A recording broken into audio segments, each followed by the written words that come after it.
நன்றி, வணக்கம். அனைவருக்கும் மாலை வணக்கம். என் பெயர் யஸ்முகுன்சா. என் தலைப்பு கரடி. நான் கரடியை பற்றி கூற வந்துள்ளேன். கரடி ஒரு அணைதுண்ணி. அது பழங்கள் மலர்கள் உண்பதற்காக மரங்களில் ஏறும்.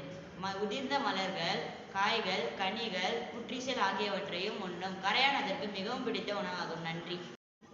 வணக்கம். என் பெயர் கே.என். கபிலேஸ்வரன். நான் 7ஆம் வகுப்பு படிக்கிறேன். நான் இப்போது புலியை பற்றி கூற வந்துள்ளேன்.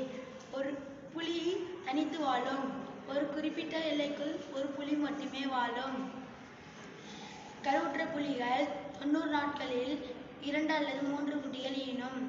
அவை வேட்டையாட கற்றவுடன் தனித்து அனுப்பிவிடும். என் பெயர் ஆர் கதிவேல். நான் இப்போது மானை பற்றி கூறப்போகிறேன். புள்ளி மான், சறுக்கு மான், மிலா மான், வெள்ளிமான் என பல வகையிலான மான்கள் உள்ளன. எல்லா மான்களிலும் நம் நாட்டே புள்ளி மான் தான் அழகிலும் சிறந்தது. வணக்கம்.